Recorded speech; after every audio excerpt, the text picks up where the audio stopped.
Today we're going to talk about fatty acids and triglycerides. So let's talk about why we would be making fatty acids and why we would be making triglycerides. So let's back up and tell our story from the start. Initially, we took that molecule of glucose, we did glycolysis, taking it to pyruvate, went through the pyruvate dehydrogenase complex, made our acetyl-CoA to start the Krebs cycle, did the Krebs cycle, made our NADH, our FADH2, made our stuff that makes us ATP, and we sent that into the electron transport chain. That then made us our ATP. So we did that, and the underlying assumption in that story was that we're making the ATP that we need as we need it, kind of a real-time story. Then we said, well, that's not always the case. I need ATP when I'm not eating. I eat more fuel than I need for the ATP that I need at the moment. Things like that. My time frame doesn't match up. So then we said we have this molecule called glycogen. And that's like an ATP making reservoir. It's a fuel reservoir. So we said with glycogen, there's a couple things that I want you to think about when you see glycogen. One is it's kind of sort of a whole bunch of glucoses hooked together. And it is, because that makes you think, well, if I have extra glucose, I make glycogen out of it. If I need glucose, I break down glycogen to get it. We also said you're going to think fast. And by fast, I mean it's a place to put glucose fast, get it fast, but it's also your short-term storage. So we think of glycogen as our molecule that gets us from breakfast to lunch, lunch to dinner, dinner overnight back to breakfast kind of thing. So it's our leveling out kind of molecule to level out the fact that we don't take the fuel in exactly when we need it. This balances us out, gives us glucose when we need it, but when we're not taking it in, stores the glucose that we're taking in when we don't need it. So we still had a big assumption in that. Our big assumption in that was that over the course of the day or whatever time span you choose, I'm taking in the correct amount. If I'm burning exactly 2,000 calories, I'm taking in exactly 2,000. Or if I'm taking in 2,000, I'm burning 2,000, whichever way you want to look at it. But that's not always the case. So we're going to tell the story today like I have a huge caloric surplus. So to make it a big crazy story, to make sure that we're going to fats and long-term storage, I'm going to say I'm taking in 2,000, or I'm burning 2,000 calories a day, but I'm taking in 6,000. So when you see application-based questions about fatty acids, they have to be that kind of extreme, crazy-ish story. Otherwise, you're not sure if it's a glycogen story. So anyway, let's say I'm taking in my 6,000 calories and I'm laying on the couch in quarantine and I'm burning 2,000. So the first part of my calories go and make me ATP. So it goes through glycolysis, pyruvate dehydrogenase complex, Krebs, electron transport, whatever, makes me ATP. So the analogy that I use is, let's say you just got paid. So you got your paycheck, you put it in the bank, first part of your money goes to paying your bills, your phone bill, your light bill, whatever. First part of my fuel goes to my ATP. Then glycogen's kind of like your checking account. So what do you do next with your money? You look and you say, well, I'm going to need this much money to get through until I, let's say pay myself out of my office again. So I need whatever amount of money. So that's my glycogen. I'm going to put my extra glucose in my glycogen stores. So that's my get from breakfast to lunch, lunch to dinner amount. So then the second part of your money you put in your checking account. That's to pay whatever you need to pay and have money to do whatever you want to do between now and the time that you get paid again. Then the next part of your money you're going to put in savings. So that's going to be put someplace where you don't intend to use it. You're saving it. So next part of my calories, we're saying just glucose right now, recognizing it can be other things. Next part now, once my glycogen is full, next part will go through glycolysis. We'll fire up glycolysis in the liver. We'll fire up the pyruvate dehydrogenase complex in the liver. We won't fire up the Krebs cycle. So the Krebs cycle looks around, says you have enough ATP here. I'm not starting up again. So that acetyl-CoA now is going to go and make fatty acids. So we're going to talk about a process called lipogenesis. So I'm going to go and make fatty acids. So fatty acids are my long-term storage. So we're going to say a couple things too, and just some ideas I want stuck in your head for application type stuff. And again, we talk about application-based questions. I'm going to give you some. And the boards, maybe, maybe not. But keep in mind, the boards are nothing more than a barrier between you and your patients. Your patients, of course, are the ultimate application. But we recognize they're a barrier. You're not going to see your first patient until you're able to conquer your boards. So they're a big, important thing. So anyway, to get through application questions, we're going to say some stuff. We're going to say acetyl-CoA equals energy. And it'll be one of the things that you'll hear me saying over and over. But that idea really works for you for a number of things, for a number of reasons. So what's nice about it is thinking that kind of keeps me on track on what's going on. If I have acetyl-CoA, that means I can do my Krebs cycle, make my stuff that makes me ATP, and make ATP. So if I have acetyl-CoA, I'm good to go in the energy department because it can go and make me energy. If I have way more acetyl-CoA than I need, it'll go and make me fatty acids. So another thing we're going to say is fatty acids are kind of sort of a whole bunch of acetyl-CoA hooked together. And that's mostly true. But the idea I want you to have is if acetyl-CoA equals energy and fatty acids are kind of sort of a whole lot of acetyl-CoA hooked together, that makes fatty acids sound like a lot of energy. And they are. So that's the idea I want in your head. The truth is, the fatty acid is made up of the carbons of all of those acetyl-CoAs, but that's kind of long and cumbersome to say if I'm trying to just get the idea in your head that fatty acids give you a lot of energy. So that's why we'll say they're kind of sort of a lot of acetyl-CoA hooked together, and the kind of sort of is the disclaimer, I guess, meaning it's really the carbons from those acetyl-CoA. So anyway, once I get 3 fatty acids, I go and make a triglyceride out of those fatty acids, also known as a triacyl glycerol. I'm killing that. Abbreviated as a tag. So triglyceride or triacylglycerol is the same thing, and we abbreviate it as a tag. I make that and I ship that off to the peripheral tissues, store it wherever I'm storing it, then complain the dryer is shrinking my jeans. So those are the steps we're going to go through today.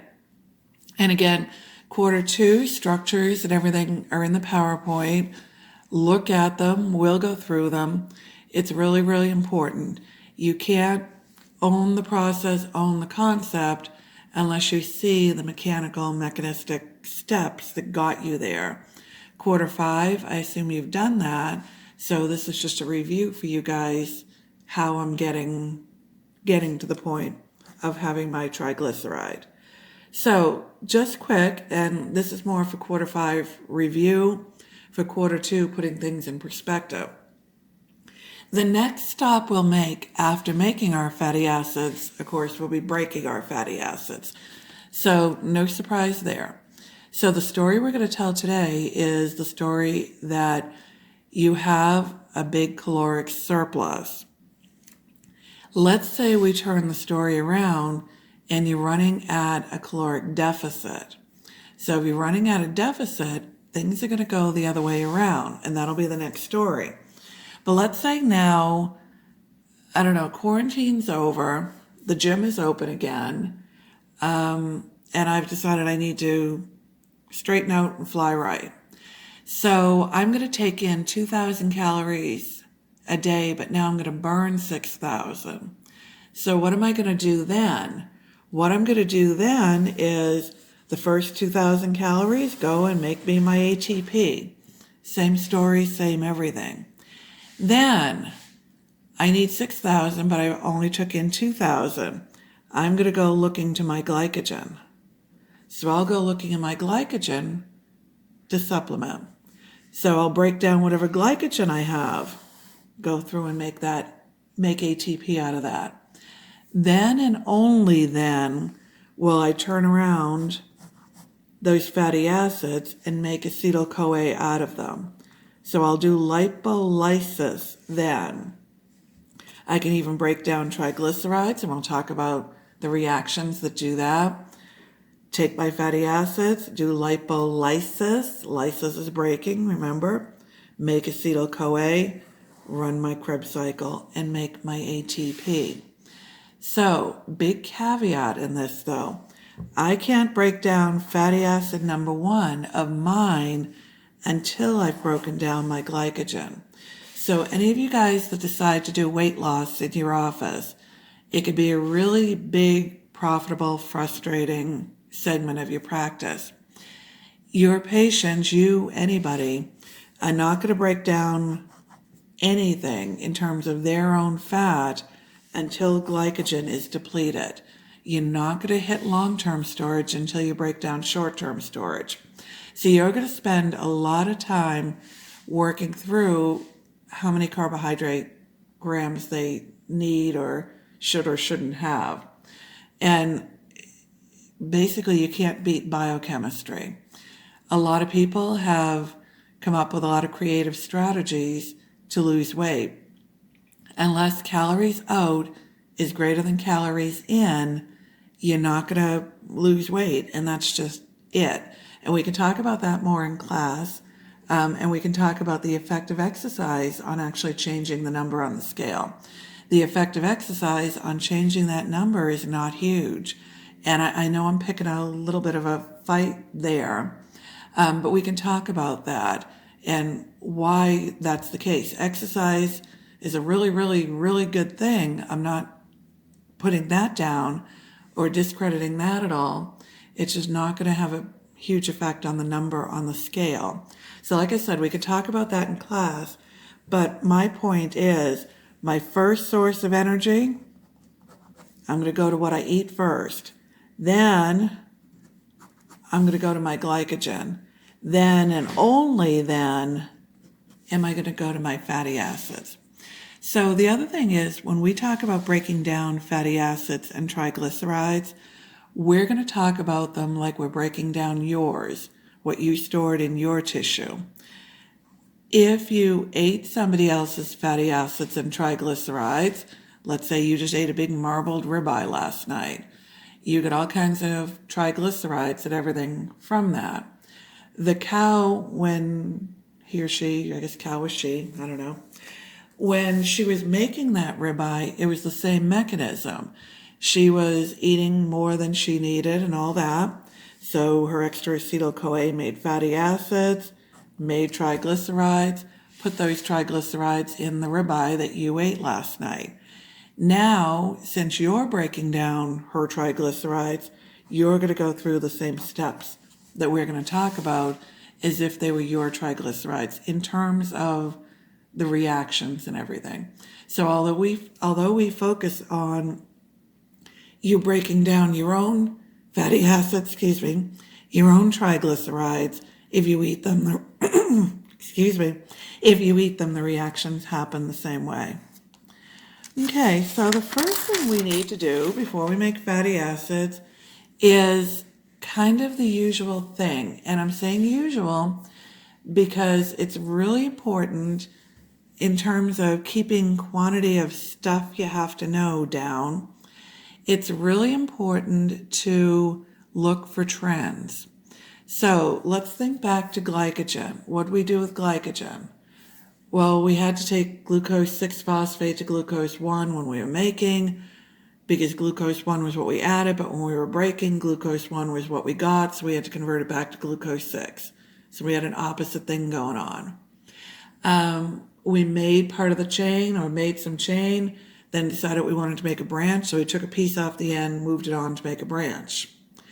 When we were breaking down, we broke down the branch till we got to a certain point, the limit dextrin. Then we took that piece and moved it to the end of another branch. So kind of not the same, but opposite-ish things.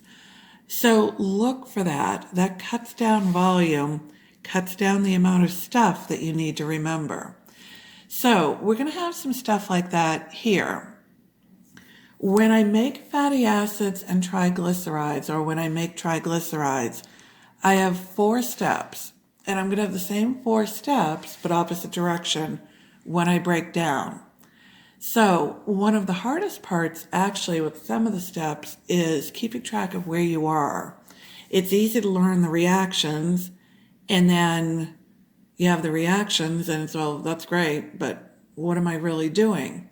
Am I making the fatty acid? Am I making the glycerol backbone?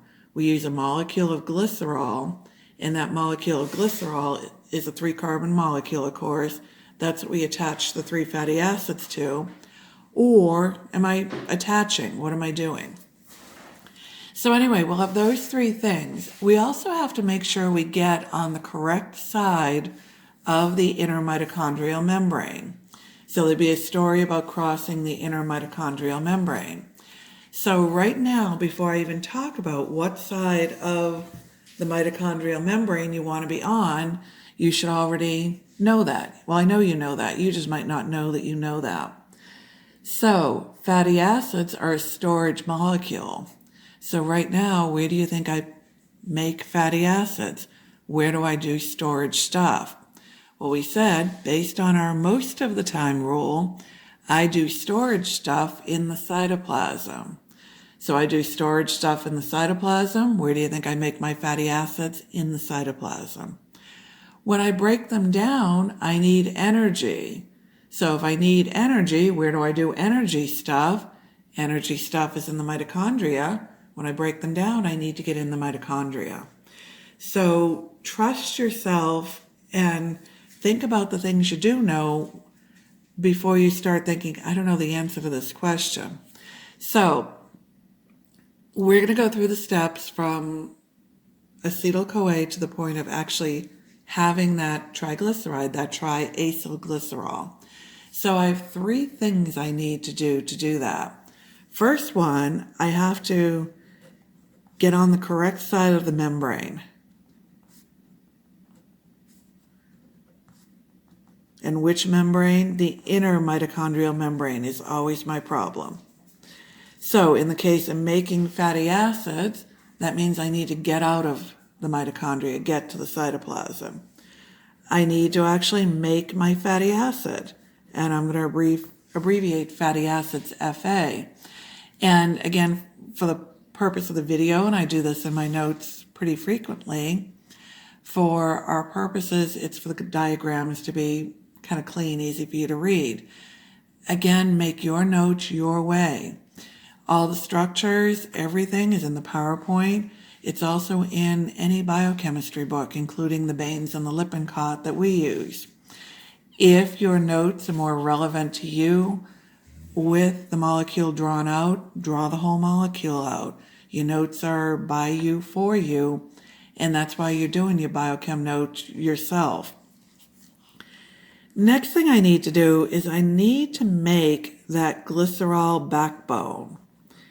If you see the term glycerol backbone, that's the 3-carbon molecule I attach my 3 fatty acids to make my triglyceride. Then I need to put the fatty acids on the glycerol backbone, put the whole thing together. So, like I said, the tough part of all of it is, where am I? Are these reactions part of making the fatty acid, part of making the glycerol? What am I doing here?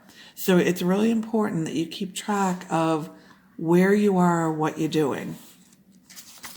Okay, so the first thing we're going to do is we're going to get that acetyl-CoA out to the cytoplasm.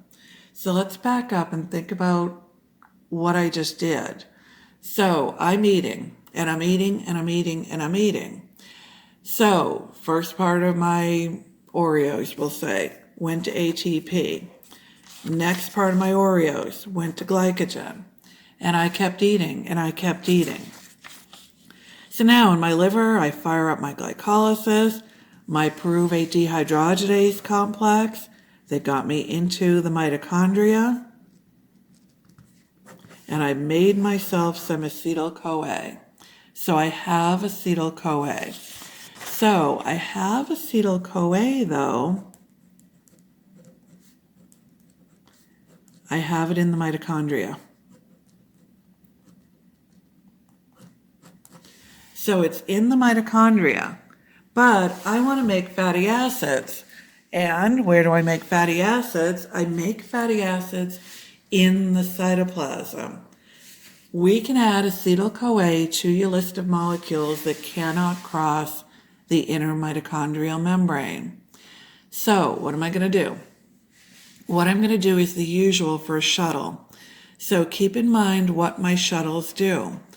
My shuttles either take off the part of the molecule that gets me stuck, lets the rest of it cross, and picks up a new one of those parts that got me stuck, or changes the molecule into something that can crosses, and changes it back to what I wanted in the first place.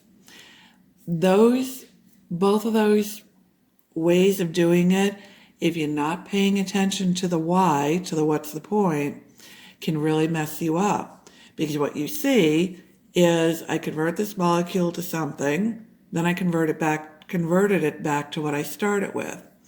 Don't forget, this is a reminder for both quarter 2 and quarter 5, don't forget the reason we're doing it.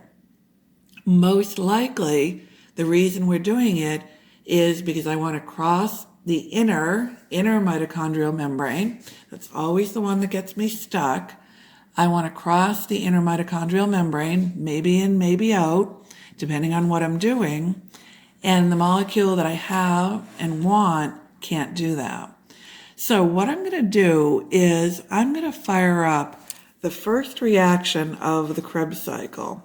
And I'm going to make myself a molecule of citrate. Citrate synthase is the enzyme that does that, just like the Krebs cycle. If you want to draw your oxaloacetate coming in for completeness, go right ahead. So I get my citrate. I'm in the mitochondria with it. I take my citrate now. It's another one you can add to your can cross list. So acetyl-CoA is a cannot, citrate is a can. And keep in mind that really nice question for bringing in multiple processes or making you think about multiple processes in one question. And it's a question that makes you kind of randomly think about multiple processes, which is even harder. So the question is, here's a list of molecules, all of them but one can cross, which one cannot, or all of them but one cannot, which one can. So here's another one for my cannot list. Here's another one for my can list. So I have citrate now in the cytoplasm. So here's my problem though. This was the first reaction of the Krebs cycle. It was regulatory, all that stuff. And it was a one-way street. It was an irreversible reaction. Now what do I do? So how do I get around all my irreversible reactions? Think back to gluconeogenesis. How did I get around those 3 irreversible reactions and get back to the molecule I wanted? What did I do? Get rid of the enzyme that went one direction and put in another enzyme that goes the other direction. So very rarely have I ever seen you asked about that enzyme. So it's not super important that way, but I want you to recognize how we're getting around an irreversible reaction. We don't get to just sometimes reverse it. Irreversible is irreversible and it stays that way. So by changing out the enzyme, I get my acetyl-CoA back in the cytoplasm. You can show your oxaloacetate if you choose. We left out the CoA going on and off. You can add that in if you want. However you need to make your diagram good for you. And I'm saying good, not necessarily complete. I usually leave this out just to keep the diagram cleaner and focus on what we're focusing on at the moment. So I have acetyl-CoA now in the cytoplasm. I cross that inner mitochondrial membrane. I'm ready to go and make a storage molecule out of it. So now I'm going to make my fatty acid. When you start reading about fatty acids, you're going to read things like, I do the sequence of 5 steps 7 times, stuff like that. When you look at the diagram in your biochem book, this will probably be the biggest diagram in the whole book. Because what we're going to do is we're going to build that molecule 2 carbons at a time. Everything with fatty acids is 2 carbons at a time. That should make sense because how many carbons are in a molecule of acetyl-CoA? 2 carbons, right? And what's a fatty acid? A fatty acid is kind of sort of a whole bunch of acetyl-CoAs hooked together. The truth is, it's the carbons from those acetyl-CoAs. We drop off the CoA part. So I'm going to build it 2 carbons plus 2 carbons plus 2 carbons. So the first thing I've got to do is I've got to kick off this process. So I've got to do my regulatory step. And again, the structures and everything are in the PowerPoint. I won't take the time to draw the structures now, but go look at them until you've seen step by step how it works. You're not owning it. If you don't own it, you're not understanding it, you're not remembering it. What I'm going to do is I'm going to convert my 2 carbon acetyl-CoA to a 3 carbon malonyl-CoA. This is kicking off my process. So this is my regulatory step. And I'm going to carboxylate my acetyl-CoA. If I'm carboxylating, my source of carbon is carbon dioxide. So I've got to put a carbon dioxide in. My enzyme is acetyl-CoA carboxylase. That shouldn't be any surprise.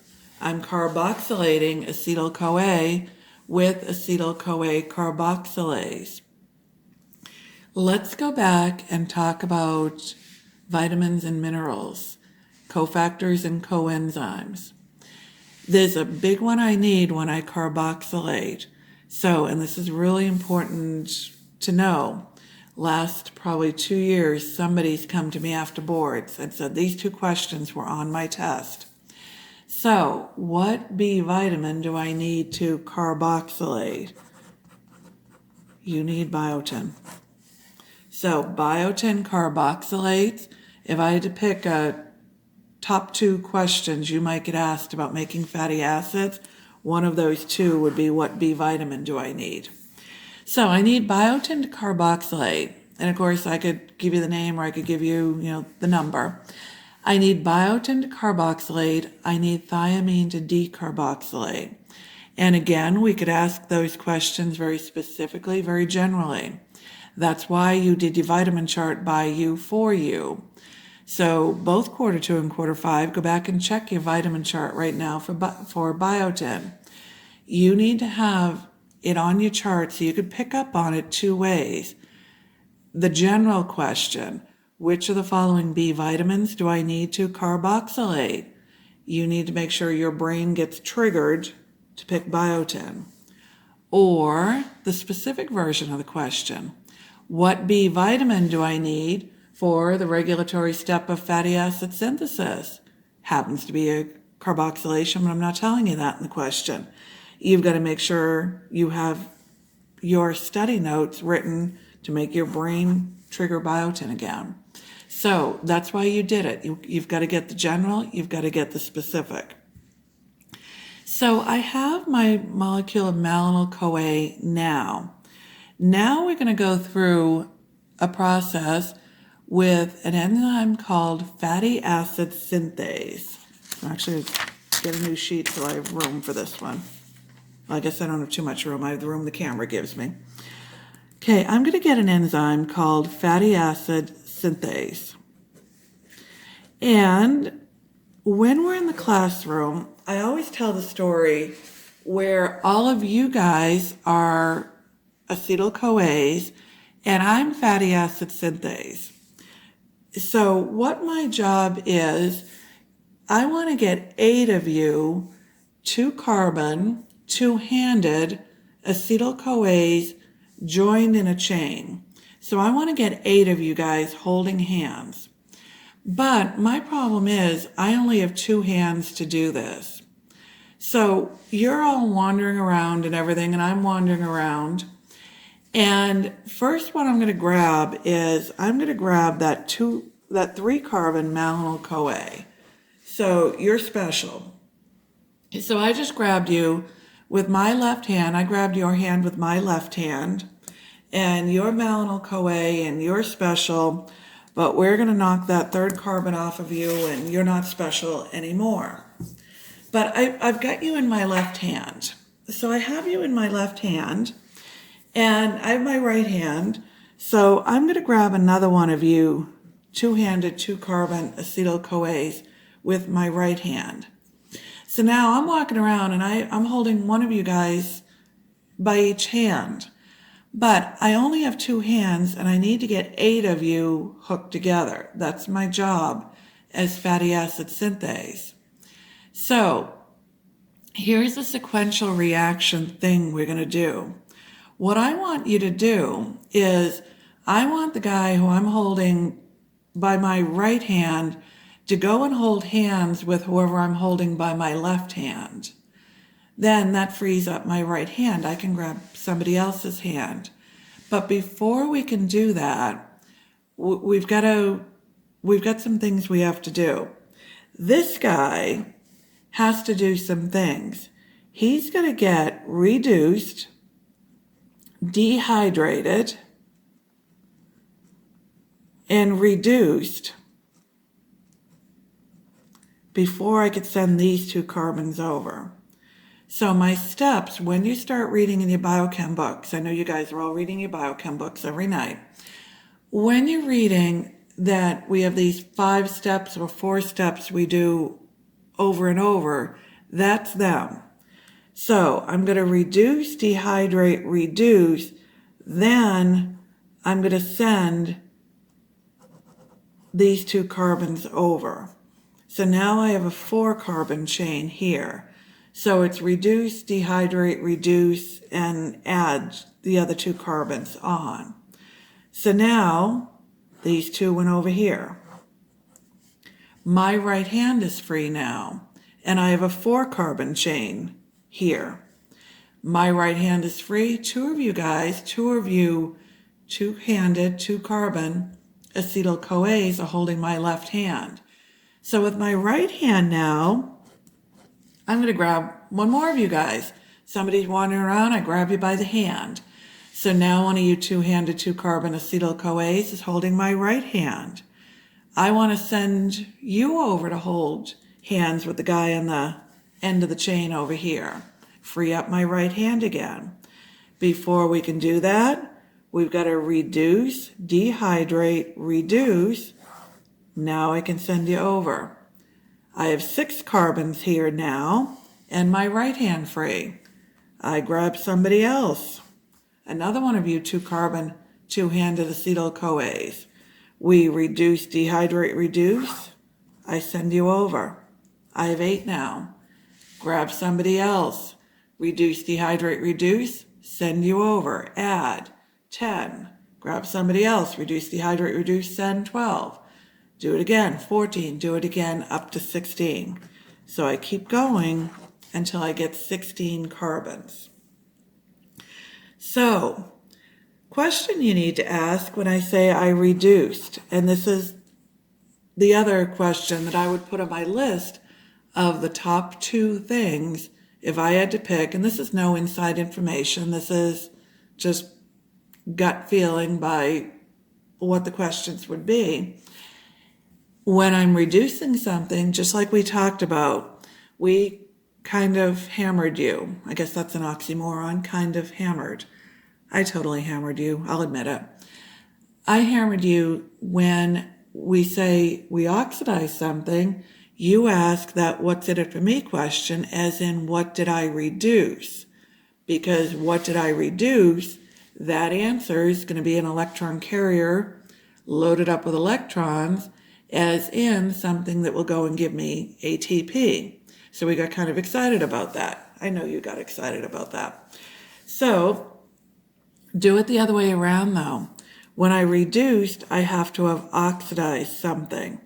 Because of what I oxidized, it's a nice multiple choice question. So that's really why I think it could be a big one for you. So while I was reducing, I oxidized NADPH. I oxidized NADPH. So I oxidized NADPH to NADP. This is the first time we've seen NADP or NADPH. We've seen a lot of NADH. So think about what your distractors would be, right? Of course, just to make the question as messy as it can be. So how would that question be asked? Which of the following molecules, this is your likely list, which of the following molecules do I need for the action of fatty acid synthase? Do I need to grow the chain? Whatever wording they choose that way. And of course, NADH will be right in your face to see if you know if the P is there. Also, NADP will be right in your face to see if you know which way I'm going. I'm reducing the growing fatty acid chain while I'm oxidizing NADPH. So the question's kind of testing 2 pieces of knowledge on you. So it's NADPH that I'm oxidizing while I'm reducing my growing fatty acid chain. So I have my 16 carbon fatty acid. That's what fatty acid synthase makes. That 16 carbon fatty acid is called palmitate, and it's a saturated fatty acid. So it's a saturated fatty acid, and it's 16 carbons long. I have another enzyme that can come in and add to that chain, or add double bonds. So the other enzyme that does that, enzymes, family of enzymes, depending on what I want to make, that does those 2 mixed functions is mixed function oxidases. So mixed function oxidases elongate and usually it's an add double bonds. And we talked a little bit, and we'll come back and talk more, and Dr. Krabbe will talk more about how those double bonds work and the elongating. We're doing everything, since it's acetyl-CoA based, we're doing everything 2 carbons at a time. So we build by 2 carbons, we break down, you'll find out, by 2 carbons at once. So we do 2 carbons at a time for the adding and the breaking down. Double bonds are always 3 carbons apart, no more, no less. So you're going to see those trends, and you'll see that with our omega-3, omega-6, omega whatever, and you'll see that with our building. But the enzyme that does those things adds more, 2 carbons at a time, and or usually adds double bonds, as in desaturates, does those 2 mixed functions, are mixed function oxidases. Okay, so that's our making our fatty acid. So what have we done so far? Let me find my sheet here. We got on the correct side of the membrane. So that was our acetyl-CoA going to citrate, back to acetyl-CoA. And something, if you guys start reading, and it's really kind of interesting, if you're getting into weight loss in your office and you start reading diet books, we have somebody who teaches nutrition on our West Campus, really interesting lady, but she gets so excited when a new diet book comes out. She can't wait to find what they're trying to manipulate in the biochemistry of that. So anyway, for quite a while, and it was a while ago, maybe before your time, this thing went around about citrate making you fat. And it got really crazy. People didn't want to drink orange juice or whatever. But she was the one telling me about this. And she said, well, where does citrate play into making fatty acids? This crossing the membrane spot is the only place it really plays in. So somebody actually came up with a diet concept or whatever, wrote a book based on that. So when you hear crazy things like that, go and see who wrote what in what book, and go and see what mechanism of the biochem they're trying to play with in whatever scheme they have. It's kind of entertaining, I guess. Weird kind of entertainment. So anyway, we did that. We had our citrate, and we crossed the membrane with our citrate. Now we just made our fatty acid, so that's done. So now what we need to do is we need to make a molecule of glycerol. We actually need glycerol 3-phosphate. So let's talk about what we're going to do with that molecule of glycerol. So what I'm going to do with that molecule of glycerol is I'm going to hold 3 fatty acids. That's going to be my triacylglycerol or my triglyceride. So let's talk about the structure that we're getting ready to make. My glycerol is a 3-carbon alcohol. And I have my hydrogens and everything. So that's what a molecule of glycerol looks like. Now let's look at the structure of my fatty acid. I have a chain of carbons, however many, and I have a carboxylic acid on the end. That's what makes it a fatty acid. And I might have some double bonds, or I might have all hydrogens or whatever. So what I'm going to form is I need to link these fatty acids to my glycerol backbone, and I'm going to link them using an ester bond. So what I'm going to do is I'm going to pull a water out. So I've got to link my fatty acids here. So let's draw it the other way around. I'll leave my glycerol alone.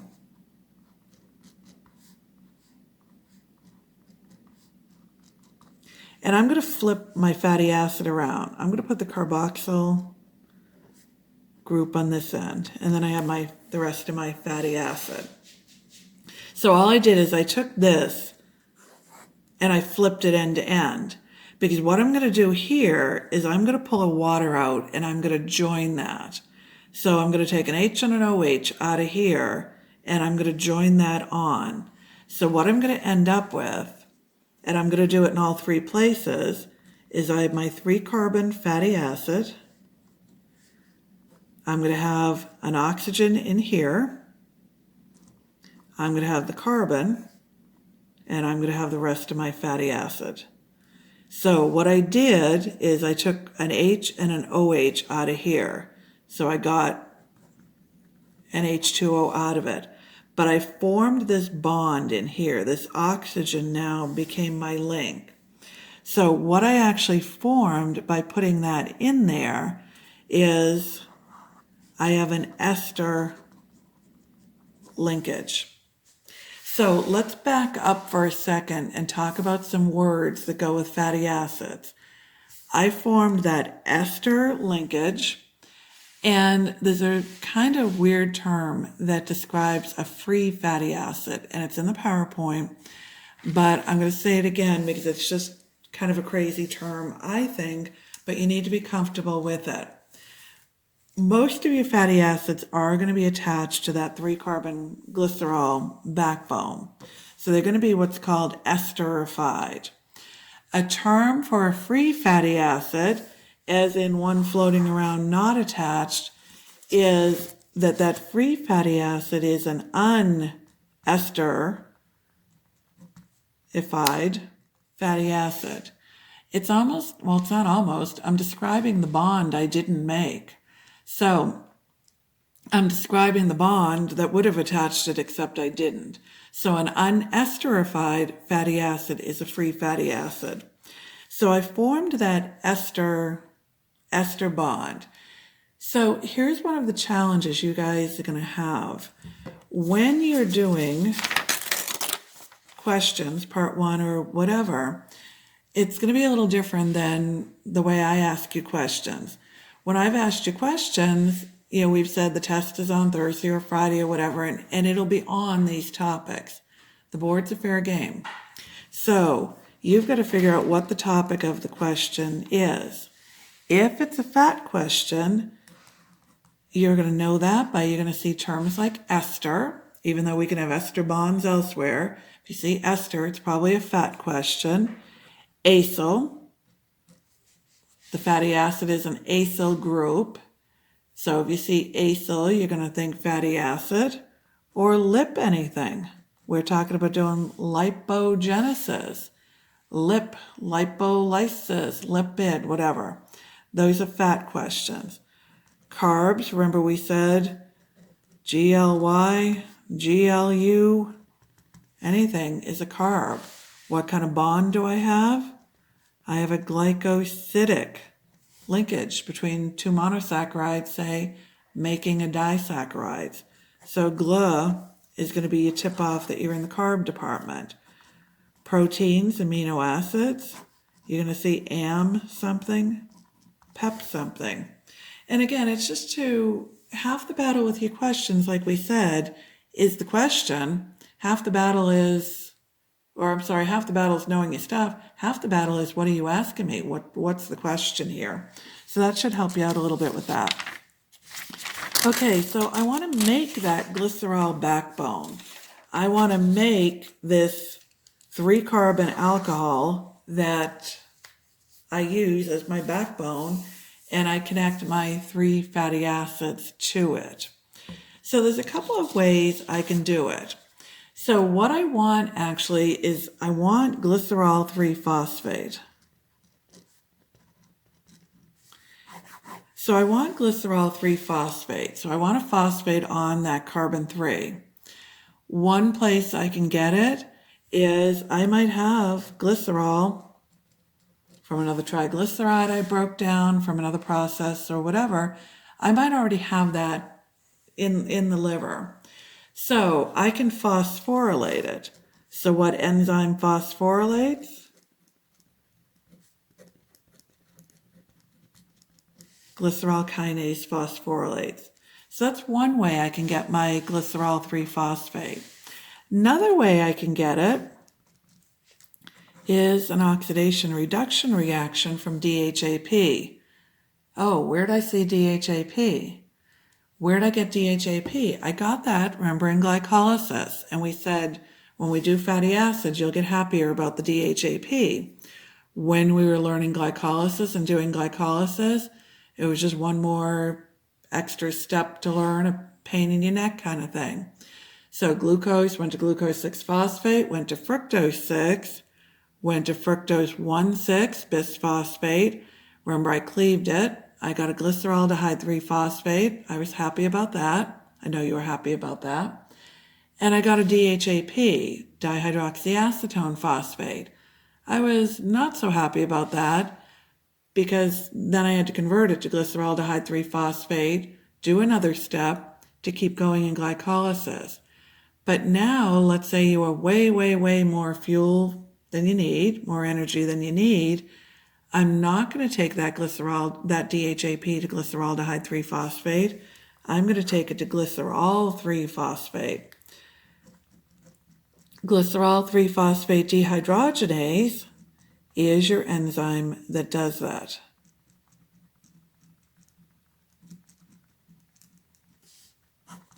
So, I've been hammering you about something else. What's one more thing, right? We said anything that starts with a G, write out the word because it'll haunt you later. In glycolysis, you saw DHAP going to glyceraldehyde 3-phosphate, just making an isomer.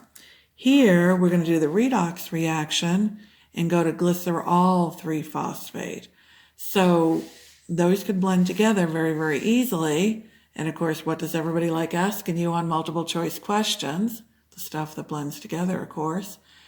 So be a little careful there. So either way, now I got my glycerol 3-phosphate. One of the things we said that's important to do is look for trends. These reactions are actually reversible. So when we go to break down triglycerides, that's going to get important. So since they're reversible, it'll get important to know that, in the sense of don't learn the reactions twice when you're just learning the same thing going the opposite direction. So now I have my glycerol 3-phosphate. I have 3 fatty acids. So I have my glycerol backbone. Be comfortable with that term. Now I want to put everything together. So again, I'm going to abbreviate fatty acids, FA. I'm only going to draw the carbons of the glycerol, and you draw your diagram however it sits right in your head. When I'm studying it, when I was learning this, I wanted every detail on the diagram. That helped me put the pieces together, and a lack of completeness bothered me. I'm doing it now as cleanly as I can, just trying to put the part we're focusing on in the diagram so I don't clutter it too much. So I want you to be able to see where we're focusing, keep the clutter down, because also I'm doing this on a cell phone at my kitchen table.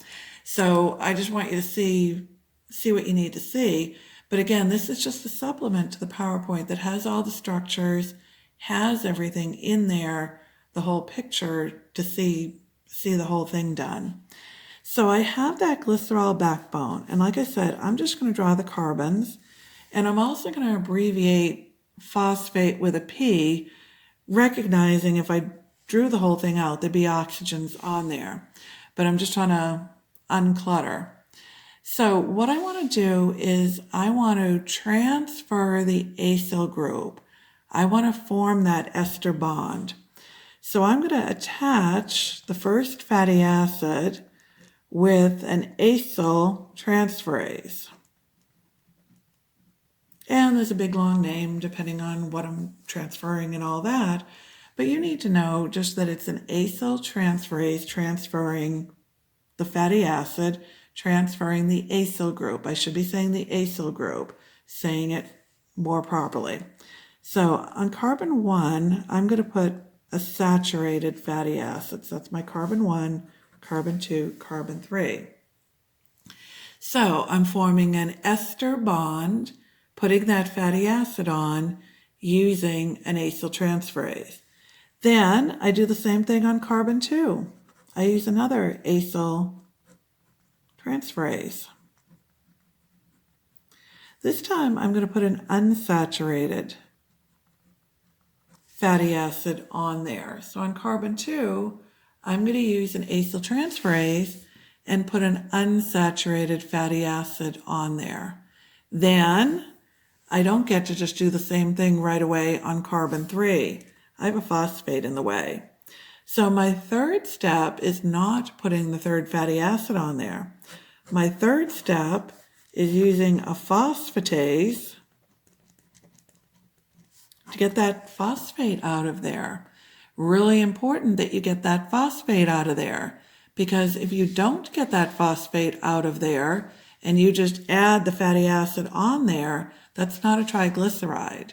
That's a phospholipid. Different molecule, different purpose, different everything. That's a molecule you very often see in cell membranes. So a whole different thing. So my third step is I use a phosphatase, get the phosphate out of there. Then I put my fatty acid on using an acyltransferase. And that can be a saturated or an unsaturated fatty acid. So now I have my 3 fatty acids on there. I have my triglycerides, and I send that off to whatever peripheral tissue I'm going to send that off to. And that's it for making our fatty acids and making our triglycerides. And again, it goes with the PowerPoint. Look at the structures in the PowerPoint.